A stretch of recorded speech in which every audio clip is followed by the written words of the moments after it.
Hello friends, welcome back to my channel. আজকে চলে এসেছি নতুন একটা মিনি ব্লগ নিয়ে তোমাদের সামনে। সকাল সকাল আজকে মা জিজ্ঞাসা করলো যে ব্রেকফাস্টে কী খাবি, মানে সকালের জল খাবারে। তো মা বললো যে রুটি তো রোজই খাই, তা আজকে একটু চাউমিন বানাবি? আমি বলছি হ্যাঁ বানাই। তারপরে মা সব কেটে কুটে দিল, আমি আস্তে ধীরে সমস্ত ভেজিটেবিল দিয়ে চাউমিন বানালাম। এদিকে বাবানও পড়ে চলে এসেছে, আমি বাবান মা চাউমিন খেলাম আর ভাই হেলদি ব্রেকফাস্ট করলো। সেটা আগের ভিডিওতে তোমরা দেখেছো। চাউমিনটা খুব সুন্দর হয়েছে, যেহেতু কাঁচা লঙ্কা গোলমরিচ দিয়ে করেছি। তো খেয়ে দিয়ে টুকিটাকি কাজ সেরে সকাল সকাল আমি আর মা বেরিয়ে পড়লাম দুটো গিফট আনবার জন্য। দুটো গিফট হচ্ছে, একটা হচ্ছে আমাদের বাবি সোনা, মানে আমাদের আয়ুষ, আমার ভাইয়ের ছেলের একটা মানসিক আছে মায়ের কাছে, তার জন্য একটা সোনার টিপ আনতে বেরোলাম।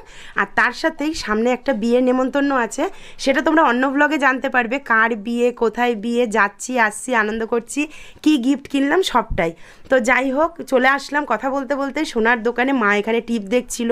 এবার মায়ের মুখটা যেহেতু ছোট্ট, ওই জন্য ছোট্ট টিপ খোঁজা হচ্ছিল।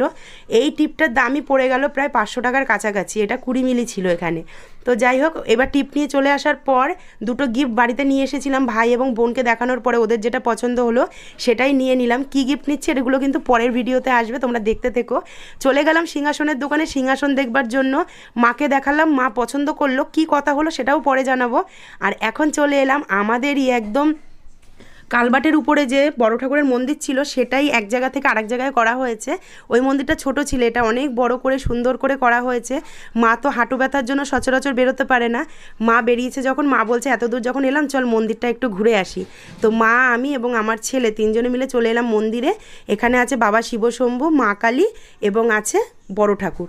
তো মন্দিরে সকলে মিলে প্রণাম করে, আর বাবানের ছোট্টবেলার অভ্যাস, ছোট্টোর থেকে বাবানকে শিখিয়েছি মন্দিরে আসলে মন্দিরের যে ক্যাশ বাক্স থাকবে বা প্রণামী বাক্স থাকবে, সেখানে জুতো খুলে পয়সাটা দেওয়ার জন্য। তো জুতো খুলতে ভুলে গেছে, আমি বকেছি, ওই জন্য ওরকম করে হাসলো। তো জুতো খুলে প্রণামী বাক্সে প্রণামীটা দিয়ে ঠাকুরকে প্রণাম করে আমি আর মা বাড়ি চলে এলাম। সিংহাসন যেটা তোমরা দেখতে পেলে ওটা অবশ্যই নেব না, সিংহাসনটা অত বড় তো জায়গা নেই আমার ঘরে, ওই জন্য ছোট একটা সিংহাসন নেব। এখন সেগুলোই দেখতে আজকে আবার আমি বেরোবো সকাল সকাল। তো তোমরা দেখতে থাকো, ছোট ছোট ভ্লগ তোমাদের সাথে শেয়ার করতে থাকবো। ভালো লাগলে লাইক কমেন্ট শেয়ার করে দিও। টাটা, সবাই ভালো।